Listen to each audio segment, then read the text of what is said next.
பரவிப்பாஞ்சான் மக்கள் ஆரம்பித்த உண்ணாவிரத போராட்டம் இன்று கைவிடப்பட்டது. ராஜாங்க அமைச்சர் விஜயகலா மகேஸ்வரனின் வாக்குறுதிக்கு அமைய இந்த போராட்டம் கைவிடப்பட்டுள்ளது.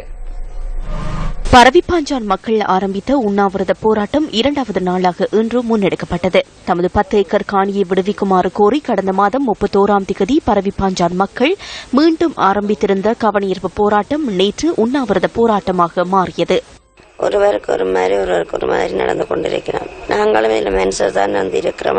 இன்னைக்கு முதல் நாங்கள் கவனஈர்ப்பு போராட்டம் நடத்தும் போது எல்லாரும் எல்லா பிரச்சனைக்கு ஒரு முடிவு சொன்னார்கள். இப்போது ஒருவரும் வராமல் இருக்கிறோம். எங்களோட மனக்குமரங்கள் எங்களுக்குள்ளான் இருக்கு அடங்கி நாங்கள் கௌரவமா வாழ்ந்த எங்களை ரோட்டுக்கு கொண்டு வந்திருக்கிறாங்க. ரோட்ல இருக்கிறோம். இப்ப நாங்கள் இவ்வளவு கௌரவமா இருக்க வாழ்ந்த நாங்கள் இதேவேளை தமிழ் தேசிய மக்கள் முன்னணியின் தலைவர் கஜேந்திரகுமார் பொன்னம்பலம் உண்ணாவிரத போராட்டத்தில் ஈடுபட்ட மக்களை இன்று பிற்பகல் சந்தித்தார். நீங்கள் தண்ணியும் கொடுக்கிறீங்கள் இல்லையா?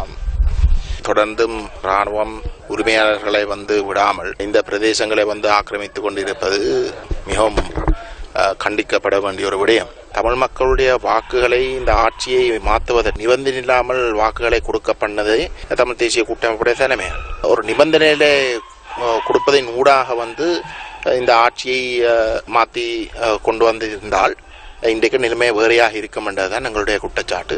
பரவிப்பாஞ்சான் மக்கள் ஆரம்பித்த உண்ணாவிரத போராட்டம் இரண்டாவது நாளாக இன்று தொடர்ந்த நிலையில் ராஜாங்க அமைச்சர் விஜயகலா மகேஸ்வரன் தொலைபேசியூடாக இந்த மக்களுடன் கலந்துரையாடியுள்ளார். இதன்போது 15 நாட்களுக்குள் ஒரு பகுதி காணியை விடுவிப்பதாகவும் 3 மாதங்களுக்குள் இராணுவத்தினரை வெளியேற்றி அனைத்து காணிகளையும் விடுவிப்பதாக வாக்குறுதி அளித்தார்.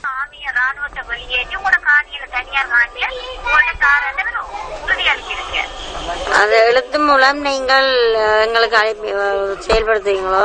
மற்ற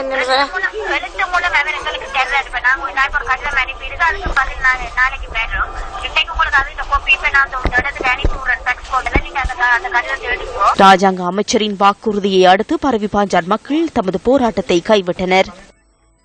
ராஜாங்க அமைச்சர் விஜயகலா அவர்கள் எங்கள் பிரச்சனையை கேள்விப்பட்டு போனது கதைத்து எங்களுக்கு ஒரு உறுதிமொழி உறுதி கடிதம் ஒன்று தந்துள்ள 2 கிழமைகள் ஒரு பகுதி காணியையும் மீதம் இருக்கிற காணி 2 மாதமோ 3 மாதமோ அந்த இடைக்கு அதுக்குள் அவர்தான் சொல்லி எடுத்து மூலம் எங்களுக்கு வாக்குறுதி கொடுத்துள்ள அவரில் உள்ள நம்பிக்கையில் நாங்கள் இந்த உண்ணாவிரத போராட்டத்தை மிகவும் சந்தோஷமாக இருக்கின்றது. ஏனென்றால் இவ்வளவு காலம் நாங்கள் 7 வருஷமா கண்ட காணிகளை பார்க்க இயக்கத்தில் இருந்து நாங்கள்